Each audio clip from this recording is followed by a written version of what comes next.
Assalamualaikum warahmatullahi wabarakatuh. Waalaikumsalam warahmatullahi wabarakatuh. Alhamdulillahirabbil alamin wassalatu wassalamu ala alihi washabihi ajmain amma ba'du. Alhamdulillah kita masih diberi kesehatan sama Allah.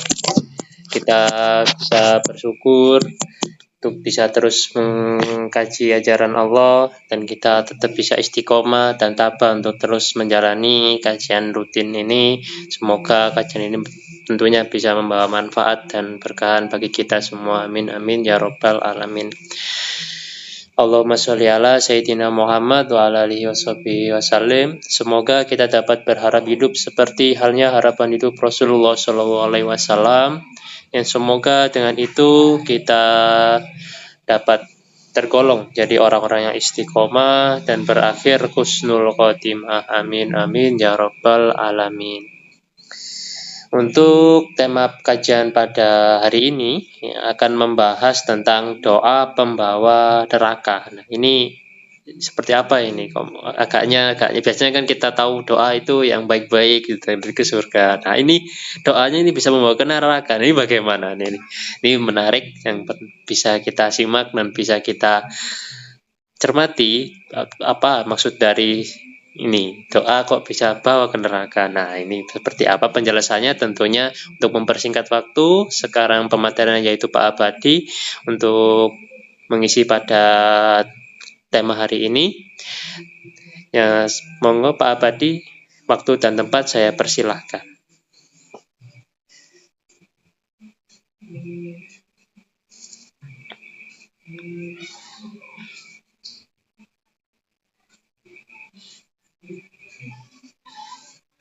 Mikrofonnya bawa di mikrofonnya.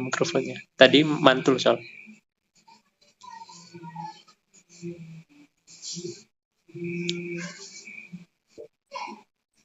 Nah, ya, oke. Assalamualaikum warahmatullahi wabarakatuh. Waalaikumsalam warahmatullahi wabarakatuh.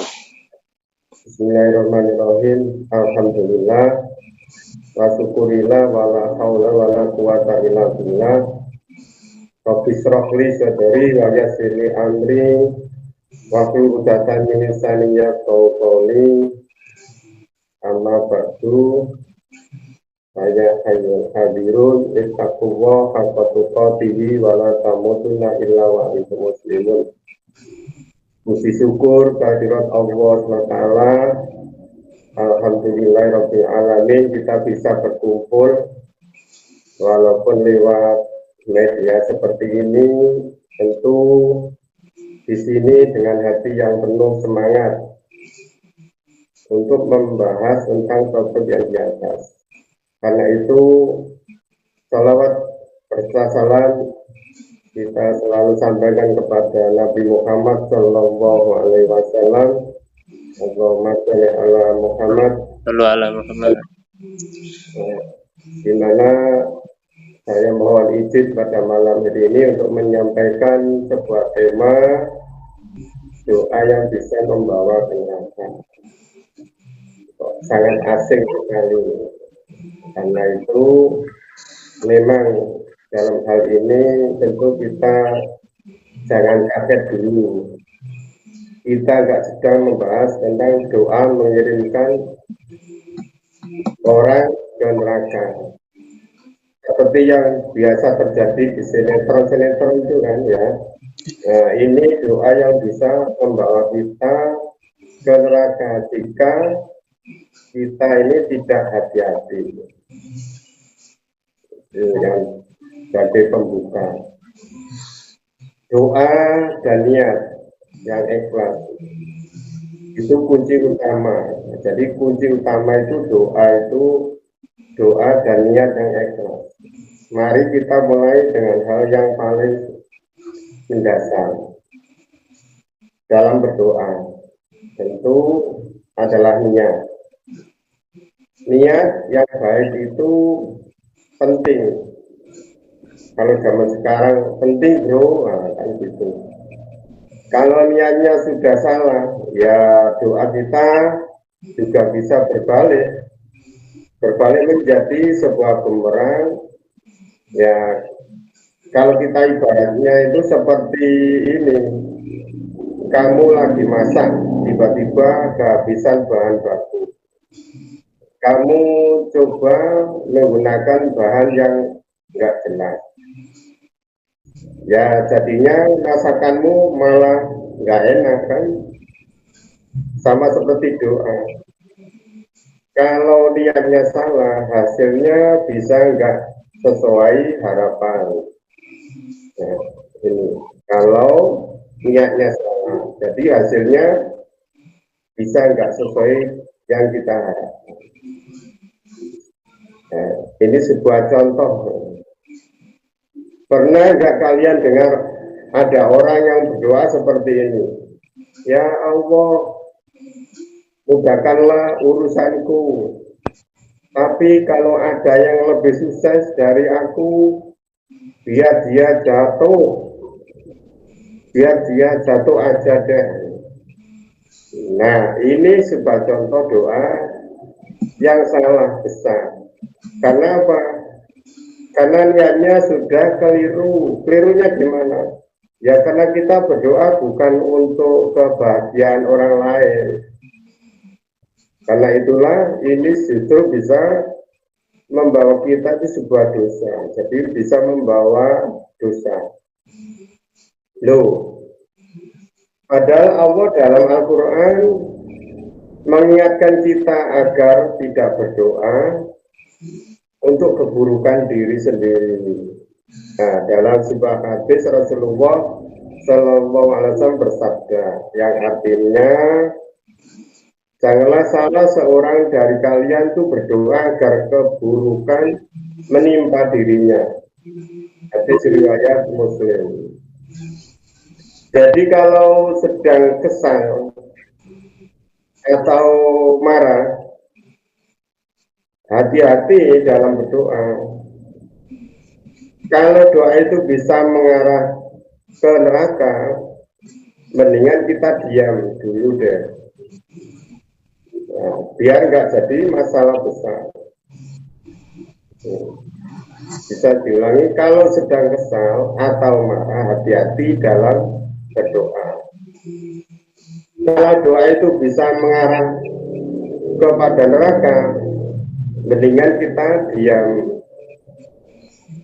dulu saja. Karena kalau sedang marah, kesal itu kan lebih baik diam daripada berdoa nanti kita salah. Biar nggak jadi masalah besar buat kita maupun buat orang lain.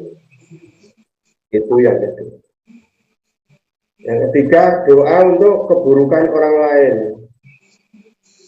Jangan suka hati-hati.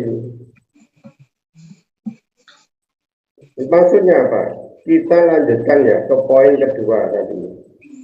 Ini adalah satu hal yang banyak orang mungkin nggak sadar. Berdoa untuk keburukan orang lain. Memang sih kadang-kadang kita itu kesal banget sama orang yang nyebelin kita. Apalagi kalau dia itu sudah bikin kita kesel, sangat kesel. Akan tetapi berdoa untuk keburukan mereka itu, wah ya itu bisa jadi masalah. Nah, pernah dengar orang berdoa seperti itu? Ya, contohnya seperti ini doanya yang, ya Allah, hancurkan orang itu, jangan biarkan dia bahagia. Jangan deh. Ini kayak kamu datang ke restoran dan minta makanan yang paling pedas, padahal perut lagi kosong. Bukannya bikin sehat, malah bisa merusak. Nah, ini Allah sudah mengingatkan kepada kita dalam Al-Quran. Yang artinya, janganlah sebagian kamu mengadu domba sebagian yang lain. Quran Surat Al-Hujurat ayat 20. Maksudnya ayat di atas itu adalah kita ini seharusnya saling mendoakan kebaikan, bukan mendoakan tentang hal keburukan kepada orang lain maupun kepada diri kita. Akan tetapi kalau kita tahu, kadang rasa kesal ini bisa jadi luar biasa besar. Kalau memang nggak bisa doain yang baik, karena itu lebih baik jangan doain dulu, jangan doa apa-apa dulu. Mendingan lebih baik diam, karena diam itu adalah emas. Ini yang keempat, doa dengan riya. Maksudnya apa? Ya jangan niat pamer ya. Doa dengan niat itu jangan niat pamer. Nah, ini yang paling sering terjadi. Kadang kita berdoa tapi niatnya bukan untuk Allah, melainkan untuk pamer. Bisa jadi begini, ya Allah, semoga aku dapat rezeki yang banyak agar bisa beli mobil mewah dan orang-orang tahu betapa suksesnya aku. Ya, ini sudah jelas niatnya adalah sebuah niat yang salah besar, karena di situ ada riya. Itu bisa bikin doa kita nggak diterima.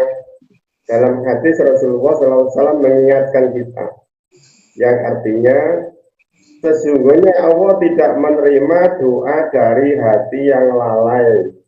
Darinya hadis riwayat Tirmidzi. Jadi kalau kita lihat hadis ini, maksudnya adalah kalau berdoa itu untuk pamer ke orang, lebih baik jangan. Doa yang seperti itu malah bisa jadi bumerang buat kita. Mending doa yang tulus untuk kebahagiaan dunia dan akhirat. Doa yang bertentangan dengan syariat, jangan lupa aturan, maksudnya seperti itu. Satu lagi yang harus kita waspadai, doa yang bertentangan dengan syariat ini bisa terjadi kalau kita berdoa untuk hal-hal yang haram atau bertentangan dengan ajaran Islam. Misalnya apa? Misalnya adalah berdoa untuk memenangkan lotre yang hasilnya haram, atau meminta Allah memberkahi perbuatan yang salah. Wah, ini seperti lagi nyoba bikin martabak. Ya, coba martabak manis tapi malah pakai bahan yang salah. Contoh lagi, doa yang enggak benar bisa seperti ini. Ya Allah, berikanlah aku uang banyak meskipun harus melakukan hal yang haram. Ya, ini hati-hati. Doa seperti ini bisa membuat apa? Membuat kita jauh dari keberkahan. Allah bahkan sudah mengingatkan kita dalam sebuah hadis yang artinya sesungguhnya Allah tidak akan mengabulkan doa yang berisi permintaan untuk hal-hal yang haram. Hadis riwayat Muslim. Jadi para jamaah yang berbahagia, kalau mau berdoa, pastikan itu sesuai dengan yang diperbolehkan dalam Islam. Jangan sampai doa malah jadi jalan menuju kesesatan. Nah, ini seru banget kan kalau kita bahas terus doa yang bisa membawa ke neraka ini ternyata apa? Ternyata adalah doa yang baik itu bukan hanya soal kata-kata yang kita ucapkan, tetapi juga niat dan tujuan di baliknya. Ya, kalau kita berdoa dengan niat yang benar, penuh keikhlasan dan sesuai dengan syariat Islam, insya Allah doa kita ini akan membawa berkah, bukan membawa keburukan. Namun perlu diingat, doa itu bukan cuma buat meminta sesuatu, tetapi juga untuk menjaga hati dan niat kita. Kalau ada yang merasa marah atau kesal, lebih baik diam dulu. Jangan langsung berdoa dengan niat buruk. Jangan sampai doa kita justru membawa kita ke neraka. Nah, semoga apa yang kita sampaikan secara singkat ini tentu perlu kita bicarakan lebih mendalam. Kira-kira kalau doa itu bisa membawa neraka, terus bagaimana solusinya? Solusinya apa kira-kira? Nah, jadi sementara itu dulu, kurang lebihnya kami mohon maaf. Ihdinas siratal mustaqim. Wassalamualaikum warahmatullahi wabarakatuh. Waalaikumsalam warahmatullahi wabarakatuh. Terima kasih Pak Abadi atas pemaparan tema pada pertemuan hari ini. Jadi itu tadi jelaskan bahwasanya yang dimaksud doa pembawa neraka itu, maksud dibalik doa itu seperti apa. Kalau memang maksud dibalik doa itu seperti halnya yang dituntun dan diajarkan serta disyariatkan oleh Islam dan ajaran Quran, kemudian menurut sunnah Rasul, dan seperti yang ulama-ulama ajarkan sampai sekarang turun-temurun, itu boleh-boleh saja. Tapi kalau yang ada maksudnya, keinginannya sampai bisa menjelekkan orang lain, merendahkan, kemudian sampai menjatuhkan orang lain, kemudian ada riya, kemudian ada hal-hal yang menyimpang pada ajaran. Nah, itu yang malah membawa timbal balik ya. Jadi doanya itu kayak bumerang, kena lagi ke dirinya lagi, malah bisa tambah buruk lagi. Nah, itu yang bisa menyebabkan terjadinya pembawaan. Dia nggak nunggu sih di akhirat, di dunia saja pun langsung kayak neraka pula. Di akhirat nanti ya itu hitungannya itu ya. Nah, seperti itu kurang lebihnya tadi. Nah, ini untuk penanggapannya, monggo Pak Sukri langsung saja ditanggapi. Waktu dan tempat saya persilahkan.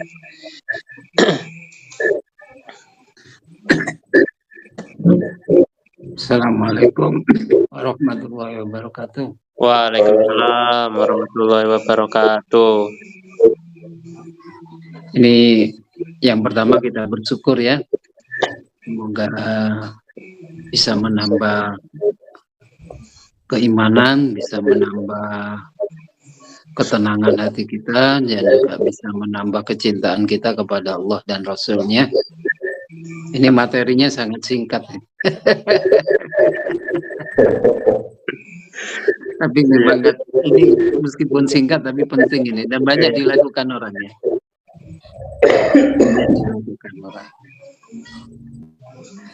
Aku dewe kadang-kadang ya bingung gitu ya. Ya. Yang pertama, doa itu sebenarnya apa ya? Realisasi dari keinginan ya, kehendak. Ya, jadi doa itu refleksi dari kehendak. Apa yang kita omongkan itu sebenarnya muncul dari dalam. Walaupun kadang-kadang tidak sama antara yang dalam dan luar. Yang luar. Ya, itu berarti kalau tidak sama, itu ada kemunafikan di dalam diri kita. Ya, walaupun munafik dalam arti tidak sampai ke munafik akidah ya, tapi ada kemunafikan kalau tidak sama. Jadi doa itu ada refleksi dari kehendak, keinginan dan sebagainya. Itu yang pertama. Nah, kemudian kita bertanya, kehendak yang baik itu apa gitu ya. Ya, keinginan hidup yang baik itu yang bagaimana? Tentu saja keinginan hidup yang baik itu keinginan hidup yang sesuai dengan ajaran Allah gitu ya. Kehendak hidup menurut ajaran Allah itu, atau menurut sunnah Rasulnya, seperti yang dicontohkan Rasul.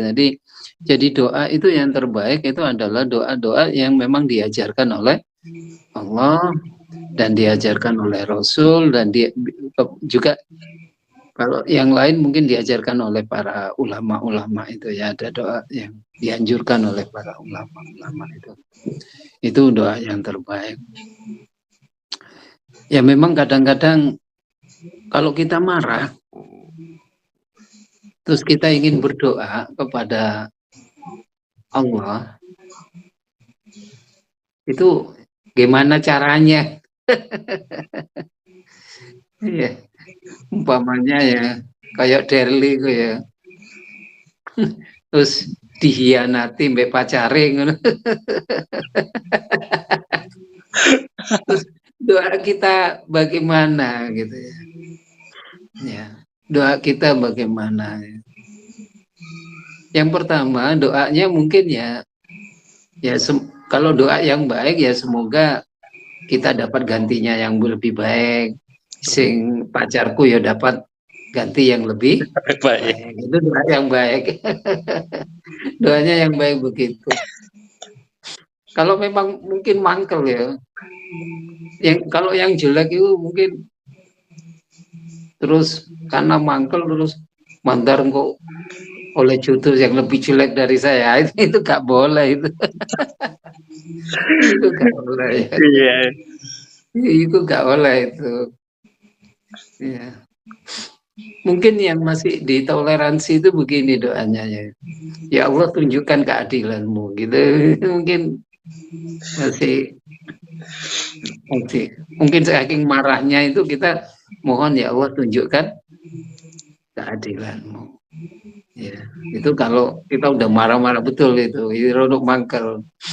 Tapi mungkin kalau kita nggak mangkel ya tunjukkan berilah kasih sayang kepadaku dan kepada dia. Itu kalau lagi tenang.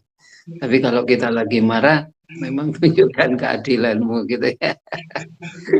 Biar Allah nanti yang bagaimana itu diserahkan kepada Allah. Oh, itu kalau kita lagi marah-marah betul itu. Bu Diopono biar karo kita serahkan saja. Itu di Quran banyak yang begitu itu. Ya, itu. Kalau nggak salah ada beberapa yang begitu. Jadi tunjukkan keadilanmu gitu aja. Itu ya. Kemudian kadang-kadang juga ada doa yang memang kalau itu ya memang dalam urusan agama juga kita diperbolehkan untuk meminta kehancuran ya. Kehancuran. Seperti kunut nazilah itu meminta supaya umat itu dihancurkan dan memang betul-betul hancur umat itu. Kalau ini urusan agama.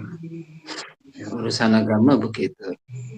Jadi boleh kalau memang ya, boleh. Kalau memang itu urusan agama, artinya urusan yang membahayakan. Ya. Ada lagi kalau nggak salah doa yang untuk meminta kehancuran ya orang-orang yang berbahaya bagi kita, bagi umat, bukan bagi pribadi, tetapi bagi umat gitu ya. Umat itu. Kayak begitu. Ya seperti ya kalau Nabi Muhammad itu ya kunut nazilah itu kan doa ya untuk supaya hancur gitu ya. Umat ya. Nah itu masih diperkenankan kalau begitu.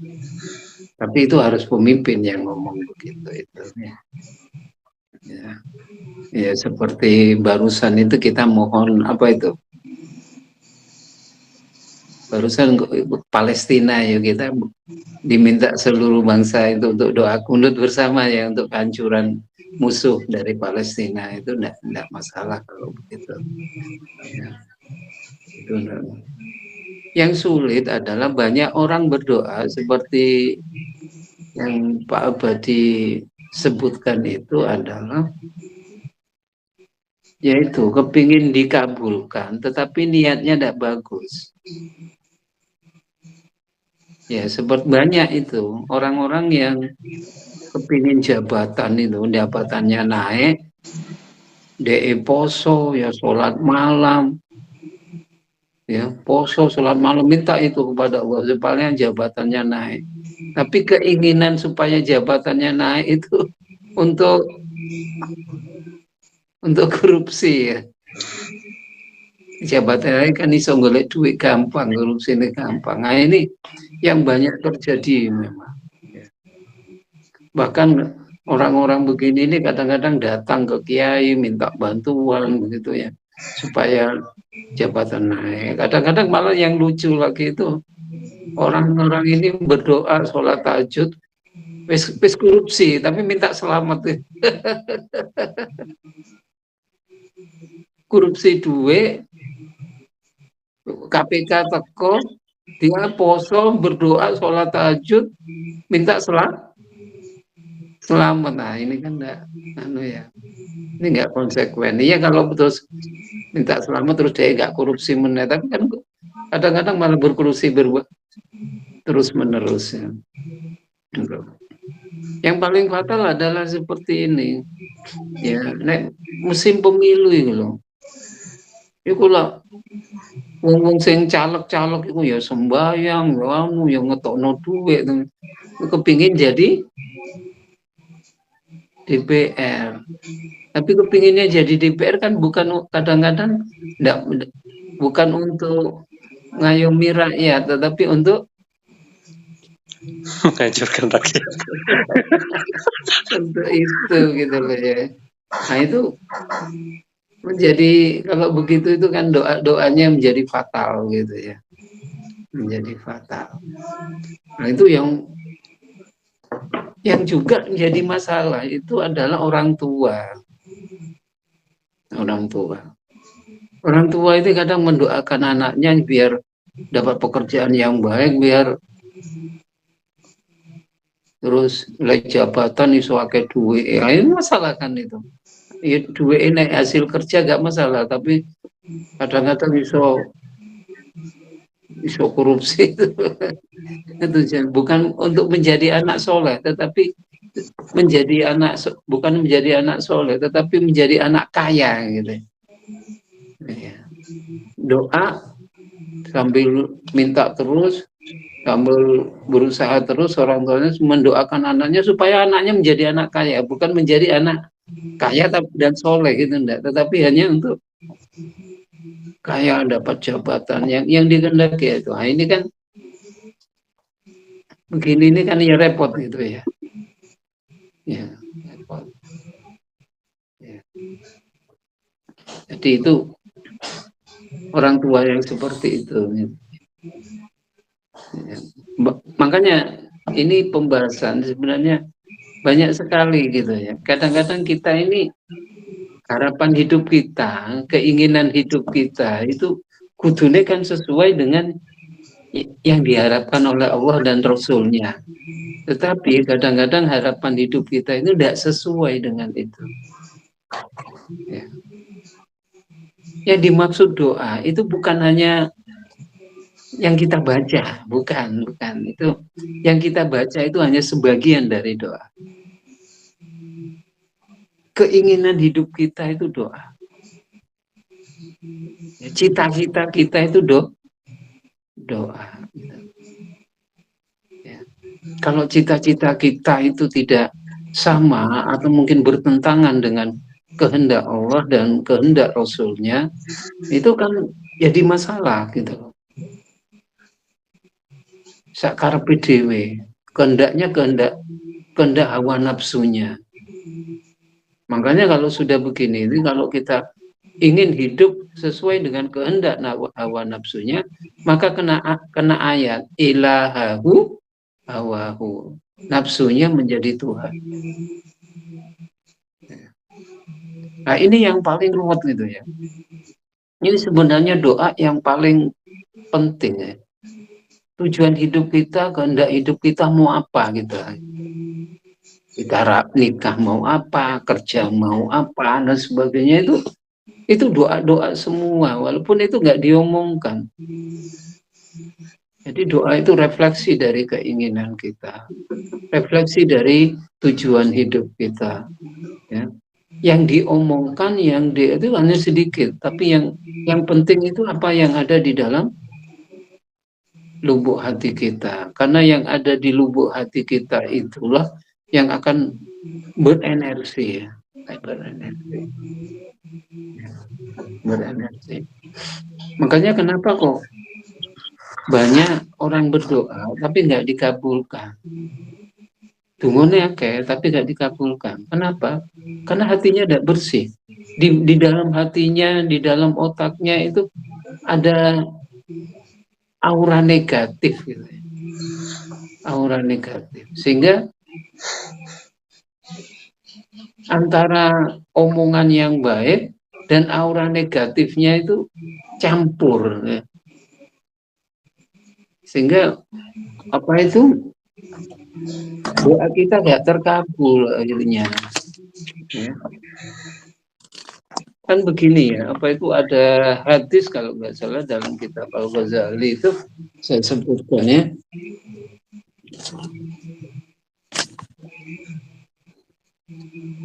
Apa itu ibadah atau doa atau harapan hidup ibadah itu setiap setiap sore, kalau setiap harinya, ya, setiap hari sore dan pagi itu kan dilaporkan kepada Allah, naik ke langit. Kalau mingguan itu pada hari Senin dan hari Kamis itu dibawa ke langit. Kalau tahunan nanti pada bulan Saban itu laporan secara keseluruhan. Ada doa atau ibadah itu begitu di langit pertama itu sudah ditolak. Kenapa? Karena orangnya banyak gibah. Begitu amalnya diangkat oleh malaikat Hafidh sampai ke langit pertama, jadi amalannya sombong, amalnya si A, langsung pukulkan kepada si A karena orang ini banyak gibah, gitu ya. Kalau orang tidak banyak gibah, amalan itu dari langit pertama lolos menuju langit kedua. Begitu langit kedua itu ditolak lagi.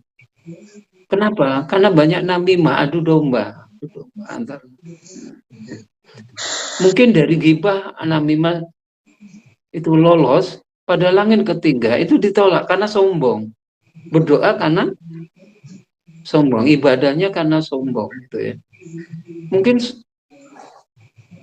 gibah, namimah, sombong sudah selesai. Pada langit keempat ujub, bangga diri. Oh, itu loh aku luar biasa. Iki hasil kerjaku dan sebagainya. Karena ujub. Itu ditolak pada langit keempat. Pada langit kelima, itu hasad. Ada hasad. Sehingga pada langit kelima ditolak juga. Ya. Pada langit yang keenam, ditolak karena apa? Karena kita berdoa tapi tidak penuh kasih sayang kepada orang lain. Ya. Mungkin saking mangkele terus diloroni mbek pacare juga kasih sayang. Ya, itu ditolak, gak kasih sayang. Ya. Pada langit yang ketujuh itu tidak ikhlas karena tidak karena Allah, tetapi karena hawa nafsunya. Jadi 7 kriteria itu kalau sudah terlewati itu luar biasa, doa naik soet langsung diterima Allah. Ya. Makanya rodo angel mungkin kalau diukur dari 7 doa-doa kita boy. Tidak gibah, tidak namimah, tidak sombong, tidak ujub, tidak hasad, kasih sayang, dan karena Allah ikhlas. Itu kriterianya supaya ibadah kita itu, amal ibadah itu naik langsung lepas ke langit 7 dan sampai Sidratil Muntaha di hadapan Allah, gitu ya. Gitu. Makanya kalau kata Quran itu bikol bin salim, kecuali orang yang datang kepadaku dengan hati yang bersih. Bersih dari itu. Ya. Kalau orang-orang yang bersih begitu doanya langsung diterima. Karena lolos itu dari penjagaan malaikat langit-langit itu. ya Allah semua begitu dibawa. Nah, ini mungkin doa kita mbu tersangkut nondi.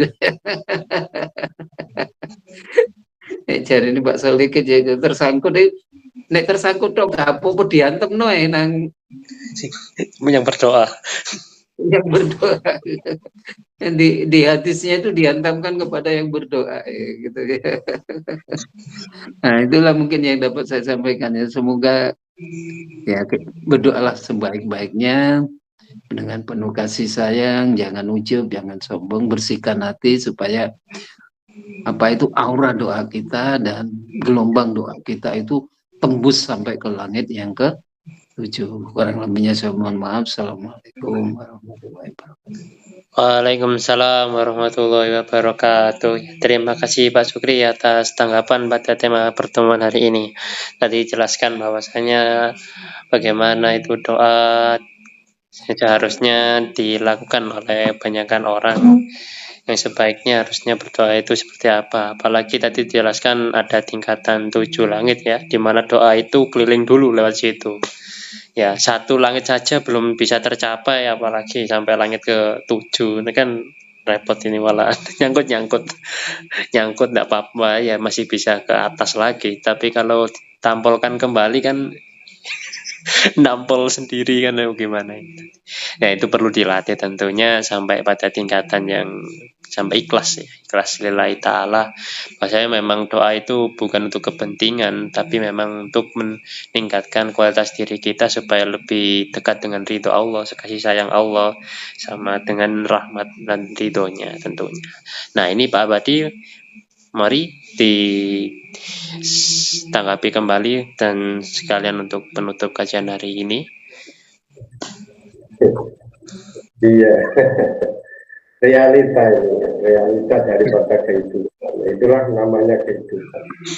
Karena kalau saya dengar dari banyak teman itu mendoakan anaknya itu supaya sukses dan pintar. Akhirnya anaknya jadi pejabat tinggi, akhirnya jauh dari dirinya dan di sana jalannya tidak benar. Akhirnya banyak yang merasa getun gampangannya. Aku getun, aku biar anakku tak dongakno sholat dhuwur pinter, akhirnya saiki tahun ini. Akhirnya podo getunnya akhirnya doanya dirubah. Semoga menjadi anak yang soleh. Itu yang dikatakan Pak Ustadz Jukri itu memang betul, doa yang baik untuk orang tua kepada anaknya itu adalah doa untuk menjadikan anak-anaknya yang soleh. Kembali kita ke sebuah tema yang di atas tadi, doa yang dapat membawa ke neraka. Kita kembali secara umum, doa itu kan sebuah harapan atau sebuah permohonan. Tentunya permohonan kita itu kan kepada Allah Ta'ala, bukan kepada hal-hal yang lain seperti apa yang banyak yang dilaksanakan orang-orang yang salah kaprah. Tentu doa itu tetap satu tujuan, yaitu kepada Allah Ta'ala agar doa kita itu bisa tersampaikan, jangan sampai tersangkut daripada asap langit itu. Nah, tentu dalam hal ini agar supaya doa kita ini tidak membawa kita ke neraka, ya tentunya jangan sampai kita itu salah niat. Paling tidak faktor-faktor yang mempengaruhi ini kita bisa hindari agar doa itu bisa menuju kepada membawa keberkahan dan kebaikan. Ada sebuah hadis riwayat Muslim, Rasulullah bersabda yang artinya, janganlah salah seorang dari kalian berdoa agar keburukan menimpa dirinya atau anaknya atau hartanya atau dirinya sendiri ketika dalam kondisi marah. Hadis riwayat Muslim. Yang dimaksud ini adalah sebuah hadis mengingatkan agar kita selaku umat Islam ini tidak berdoa dengan niat yang buruk. Dengan tentunya harus niat yang benar. Kalau buruk dan tidak benar itu membahayakan daripada kita sendiri. Dan doa untuk keburukan terhadap orang lain terutama ini.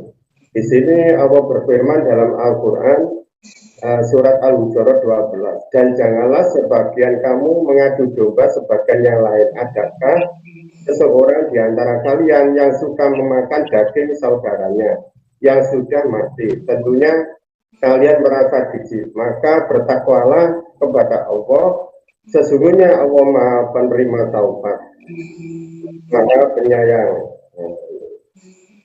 Dalam hal ini tentunya kita diingatkan agar supaya doa yang kita panjatkan ini tentu harus diikuti dengan niat yang baik itu tadi, agar tidak menyelakai daripada dan berisu kepada kita, apalagi bisa mengundang azab Allah SWT kepada kita, kepada umat manusia ini. Jadi doa yang membawa ke neraka itu tentunya harus kita hindari.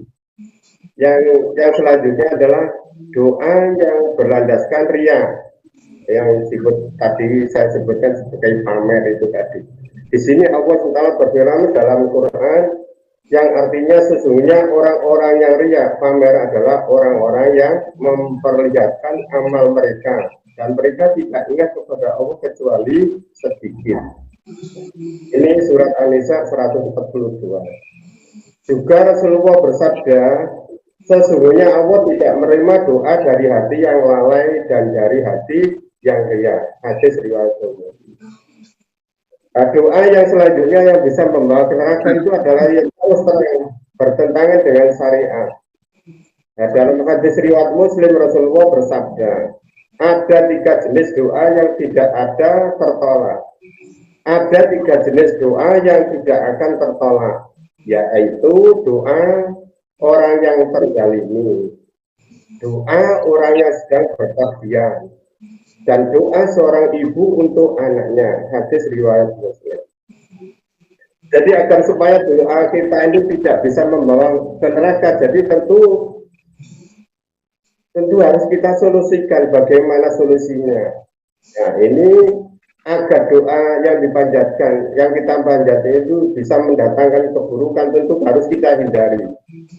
Tentu harus memperhatikan beberapa hal berikut agar doa kita ini tidak bisa membawa neraka. Yang pertama, berdoa dengan niat yang ikhlas.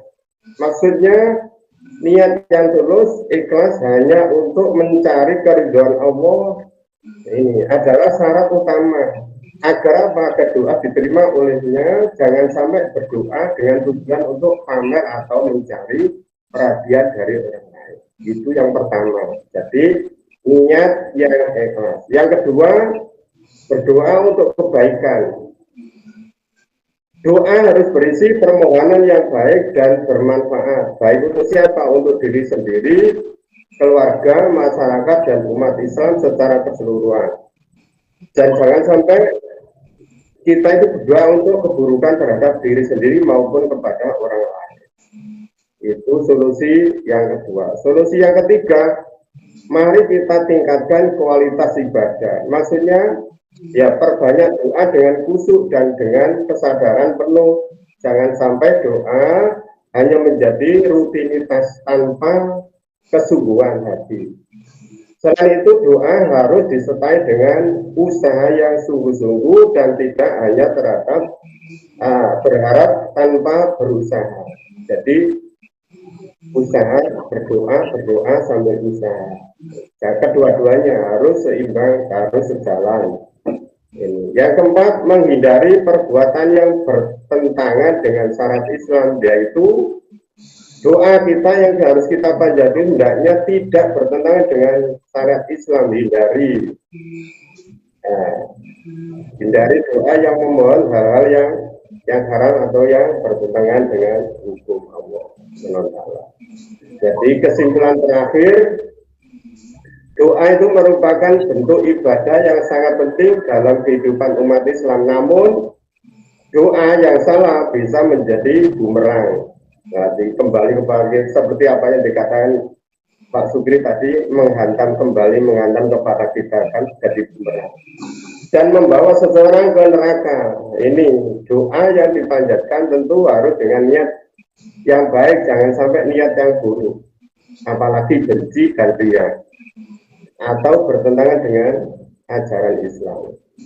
Karena apa? Karena bisa menjadi sebab doa tersebut itu tidak dikabulkan, bahkan mendatangkan azab Allah kepada kita. Oleh karena itu, penting sekali bagi kita, bagi setiap muslim untuk apa? Memperhatikan adab dalam berdoa, adab dalam berdoa, dan memastikan niat yang tulus dan berdoa untuk kebaikan.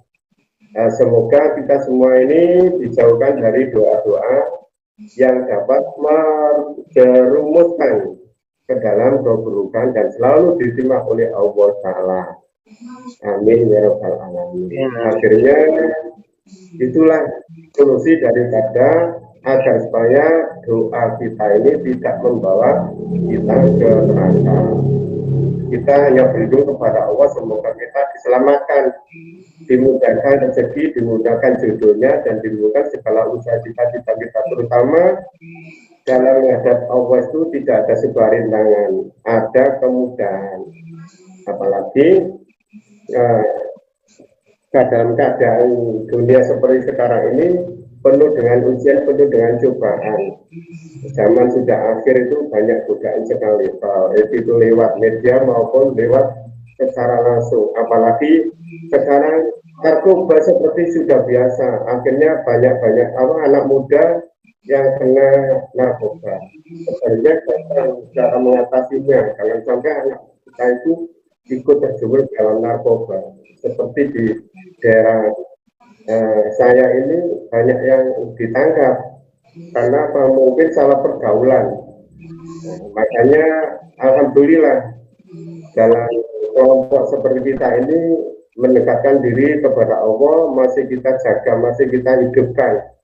Semoga ini terus berjalan agar bisa kita ini terjaga dari apa? Dari gangguan-gangguan yang tidak kita harapkan, sehingga keluarga kita bisa terselamatkan dari godaan-godaan pengaruh luar yang notabene-nya sudah tidak jelas, yang akhirnya bisa membawa kita ke dalam kesaraan di dunia maupun kesangkaran jahat. Itu semoga Allah selalu melindungi kita, meridhoi dalam kehidupan kita seperti yang kita laksanakan semasa saat ini. Terima kasih. Mohon maaf yang seberat-beratnya. Ihdinas siratal mustaqim, wabillahi walhidayah, walhidayah. Assalamualaikum warahmatullahi wabarakatuh. Waalaikumsalam warahmatullahi wabarakatuh. Terima kasih Pak Badi atas tanggapan kembali dan sekaligus untuk penutupan kajian pada tema hari ini. Alhamdulillah kita sudah dapat rutin ya, bisa dapat rutin untuk bisa terus mengkaji.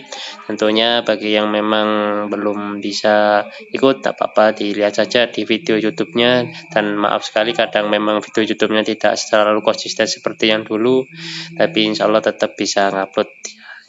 Jadi barusan tadi saya upload juga. Jadi ditonton aja di YouTube-nya. Semoga tentunya dari kajian-kajian kami, dari episode-episode sebelumnya, dari 1 sampai sekarang itu membawa manfaat dan keberkahan. Tentunya bisa mengambil hikmahnya dan jadikan bagi kita itu kehidupan supaya jadi yang lebih baik. Nah, seperti biasa, untuk mengakhiri kajian pada pertemuan hari ini, kita akhiri dengan bacaan Al-Fatihah. Semoga saudara-saudara kita yang sedang berada di dalam ujian Allah, mereka dikuatkan dan ditabahkan sampai bisa melewati ujian dari Allah, dan yang memang dalam kondisi yang sakit, kemudian dalam kondisi yang terkena dalam masalah dan sebagainya, mereka dapat bisa tabah dan tetap istiqomah di jalan Allah. Semoga Allah meridhai dan menjadikan orang yang lebih baik. Amin amin ya rabbal alamin. Al-Fatihah. A'udzu billahi minasyaitonir rajim. Bismillahirrahmanirrahim. Alhamdulillahi rabbil alamin. Arrahmanir rahim. Maliki yaumiddin. Iyyaka na'budu wa iyyaka nasta'in. Ihdinas siratal mustaqim. Siratal ladzina an'amta 'alaihim ghairil maghdubi 'alaihim waladdallin. Amin. Amin amin ya rabbal alamin. Alhamdulillah kita sudah selesai pada kajian hari ini. Seperti biasa, insya Allah akan bertemu di minggu berikutnya dan jadwalnya pun akan di-share seperti biasa random. Saya akhiri kajian pada hari ini. Saya mohon maaf jika ada salah kata. Yang benar dari Allah, yang salah dari diri saya sendiri. Assalamualaikum warahmatullahi wabarakatuh. Waalaikumsalam warahmatullahi wabarakatuh.